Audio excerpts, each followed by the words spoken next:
नमस्कार विद्यार्थी मित्रों, विषय हिंदी कक्षा 5, 6 और 7 अब तीनों कक्षा में हमें विशेषण का अभ्यास करना है। तो सबसे पहले हम विशेषण की व्याख्या, उसके प्रकार और उसकी व्याख्या के आधार पे हम इसका अभ्यास करेंगे। तो विशेषण किससे कहते हैं? यह है विशेषण की व्याख्या। जो शब्द संज्ञा या सर्वनाम की विशेषता सूचित करता है उसे विशेषण कहते हैं। तो वाक्य में कोई भी संज्ञा हो और सर्वनाम हो, उसकी विशेषता बताता है। ऐसा कोई शब्द हो तो उसे क्या कहा जाता है? विशेषण कहा जाता है। जैसे हमने यहाँ पे कुछ उदाहरण भी लिखे हैं। वह बहादुर है, तो वह है वे तो एक सर्वनाम का प्रकार है, पर बहादुर है वे क्या दर्शाता है? विशेषण दर्शाता है कि वह बहादुर है, तो बहादुर विशेषण कहा जाता है। राम एक हंसमुख व्यक्ति था, तो यहाँ पे जो राम है वे संज्ञा है और हंसमुख है वे उसके विशेषता दर्शाई गई है। तो इसी प्रकार किसी भी वाक्य में हमें संज्ञा हो या सर्वनाम हो, उसकी विशेषता का पता चले तो उसे क्या कहा जाता है? विशेषण कहा जाता है। यहाँ पे राम कैसा व्यक्ति था? तो राम एक हंसमुख व्यक्ति था, तो हंसमुख है वे राम की विशेषता दर्शाता है। माँ ने 3 सवाल पूछे। ऐसा हो, माँ ने कितने सवाल पूछे? तो के 3, तो 3 है वे विशेषता दर्शाता है। मैंने थोड़ा पानी पिया। पानी तो पिया मैंने, पर कितना? तो के थोड़ा, तो ये थोड़ा ही वे विशेषता दर्शाता है। तो विशेषण किससे कहते हैं? संज्ञा या सर्वनाम की विशेषता सूचित करने वाले पद को विशेषण कहते हैं। अब विशेषण के भेद यानी कि विशेषण के प्रकार कितने हैं? विशेषण के 4 प्रकार है। गुणवाचक विशेषण, दूसरा संख्यावाचक विशेषण, तीसरा परिमाणवाचक विशेषण और चौथा है सार्वनामिक विशेषण।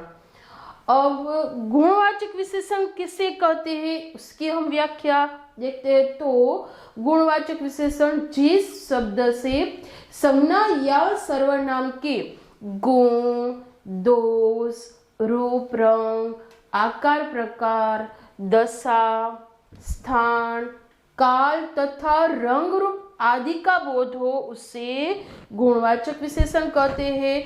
जैसे कि अच्छा लड़का, इसमें हमने अच्छा एक गुणवाचक विशेषण दर्शाया है, पर अच्छा क्या है? एक गुणवाचक विशेषण का एक गुण दर्शाए गए। यहाँ पे कहा है कि गुण हो, रूप हो, रंग हो, आकार हो या प्रकार हो, ये सभी गुणवाचक विशेषण कहते हैं। तो यहाँ अच्छा है ये इसका गुण दर्शाता है।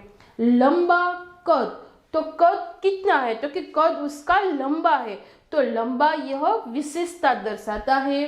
गरीब स्त्री, तो गरीब है वे क्या है? एक दशा हुआ, तो गरीब है वे स्त्री की विशेषता दर्शाती है।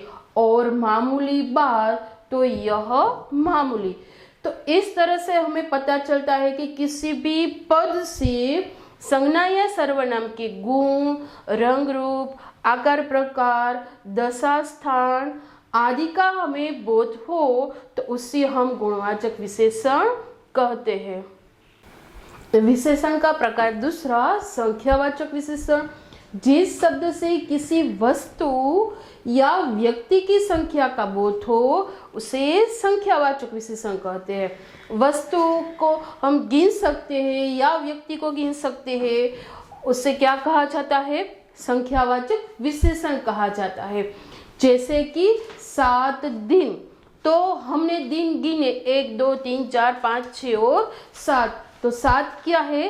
संख्या दर्शाता है, इसलिए उसे संख्यावाचक विशेषण कहते हैं। दूसरा 20 रुपये, रुपये की भी गिनती की जा सकती है, तो 20 है वे संख्या है, तो संख्यावाचक विशेषण। 4 लड़के, लड़के की संख्या कितनी है? 4, 4 क्या है? संख्यावाचक विशेषण। और कुछ पेड़, पेड़ कितने हैं? तो कि कुछ, हमें दूर से देखा पेड़ है पर कितने हैं? तो कि कुछ है, तो इसमें कुछ।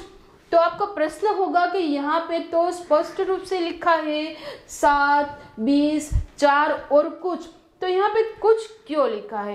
क्योंकि संख्यावाचक विशेषण के भी 2 प्रकार है, एक तो निश्चयवाचक और दूसरा है अनिश्चयवाचक।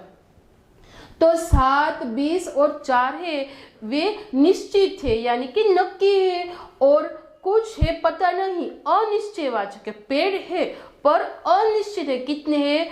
10 हो या 5 भी हो या 20 से अधिक भी हो, इसलिए उसे क्या कहा गया है? अनिश्चय संख्यावाचक। पर हमें जब भी परीक्षा में पूछा जाए कि रेखांकित पद के विशेषण के प्रकार लिखिए, तो आपको कुछ दिखाई दे तो आपको सिर्फ इतना ही लिखना है, संख्यावाचक विशेषण। यह तो हमें समझने के लिए लिखे हैं कि सार्वनामिक विशेषण के अन्य संख्यावाचक विशेषण के अन्य 2 प्रकार है, निश्चयवाचक और अनिश्चयवाचक। तो निश्चयवाचक के भी 2 प्रकार है, पूर्णांक बोधक और अपूर्णांक बोधक। पूर्णांक बोधक किससे कहा जाता है? तो कि जिसकी गिनती हो उसे पूर्णांक बोधक कहते हैं, जैसे 1, 4, 5, 10, 100 आदि। और अपूर्णांक बोधक तो आधा, पौना, यह सब अपूर्णांक बोधक कहा जाता है। अब निश्चयवाचक के भी अन्य 5 प्रकार है, जिसमें क्रमवाचक, तो पहला क्रम, दूसरा क्रम, तीसरा, चौथा, यह क्रम दर्शाता है, इसलिए उसे क्रमवाचक विशेषण कहते हैं। और आवृत्ति 2 गुना, 4 गुना, 5 गुना, એટલે કે જે ગણતરી કરતા વધારે બતાવતું હોય એ। और समुदाय यानी कि જે ટોળામાં હોય એ, 2, 5, 7, ये सब समुदायवाचक विशेषण कहते हैं। और प्रत्येकवाचक, हर दिन, प्रतिदिन, हर साल, यह प्रत्येक की दर्शना कराता है, इसीलिए इसे प्रत्येकवाचक। पर ये सभी क्या है? संख्यावाचक विशेषण है। और अब दूसरा प्रकार अनिश्चयवाचक में क्या आता है? तो कि बहुत, कुछ, कम, यह अनिश्चित है, स्पष्ट रूप से मालूम नहीं है। पानी तो है पर कितना है? तो कि बहुत है। तो उसने खाना तो खाया, कितना? तो कि थोड़ा खाया या तो कम खाया। तो ये जब मालूम हो, स्पष्ट रूप से न गिना जा सके, तो उसे अनिश्चयवाचक कहते हैं। अब तीसरा प्रकार परिमाणवाचक विशेषण। परिमाण, परिमाण किसे कहते हैं? जिसे तोला जा सके, मापा जा सके, उसे क्या कहते हैं? परिमाण कहते हैं। जिस शब्द से संज्ञा के परिमाण की जानकारी प्राप्त हो उसे परिमाणवाचक विशेषण कहते हैं। जबकि कोई कपड़ा हो तो उसे हम माप सकते हैं, तेल हो, दूध हो तो दूध तो हम लीटर में लेते हैं, चीनी हो, गेहूं हो तो उसका भी वजन किया जा सकते हैं।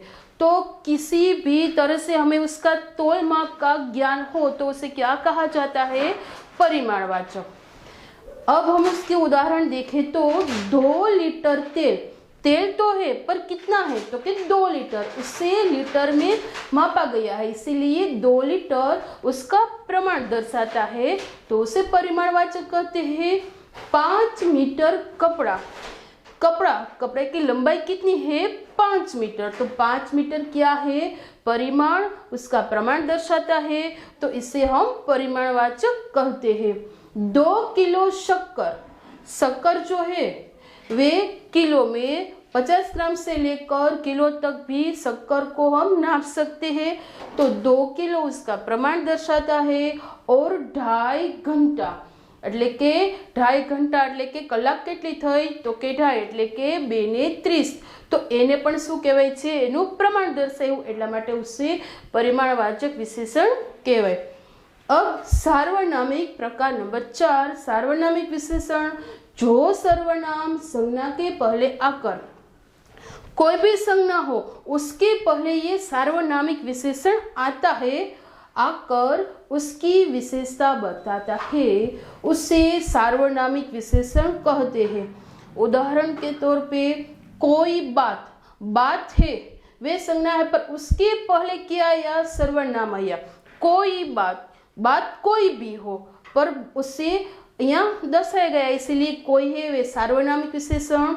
पेड़ आम का है, पर क्या वह पेड़ आम का है? वह सर्वनाम है और पेड़ संज्ञा है, तो के संज्ञा से पहले आकर उसकी विशेषता दर्शाई वह ने, तो वह क्या कहा गया है? सार्वनामिक विशेषण।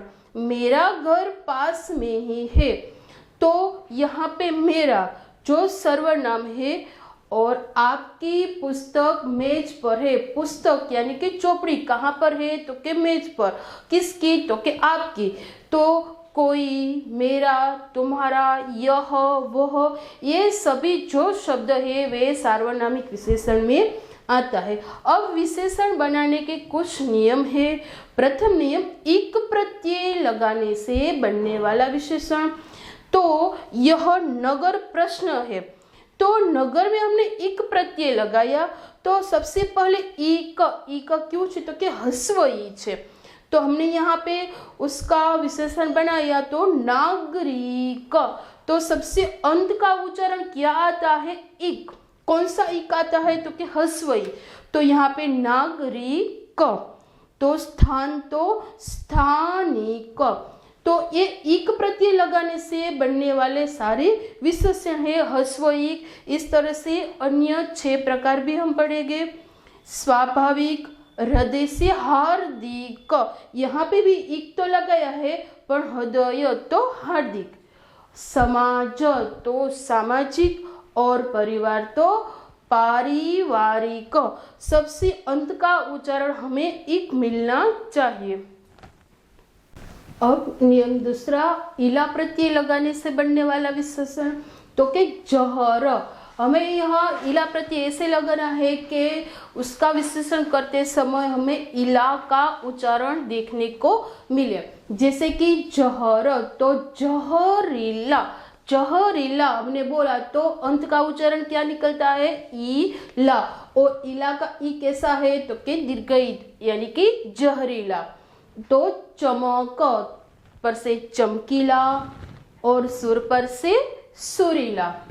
रंग रंगीला, शर्म शर्मिला और हट पर से अठीला। आपको परीक्षा में ऐसा पूछा जा सकता है कि इला प्रत्यय लगाने से बनने वाला विशेषण कौन सा है? तो इस तरह से आपको देखना है कि इला प्रत्यय लगाने से बनने वाला विशेषण कौन सा है। इत प्रत्यय लगाने से बनने वाला विशेषण ईत, लज्जा। तो लज्जित, लज्जा प्लस ईत, तो क्या हुआ? लज्जित। अंक पर से अंकित। व्यवस्था तो व्यवस्थित। संगठन संगठित और शिक्षा पर से शिक्षित। पीड़ा पर से पीड़ित।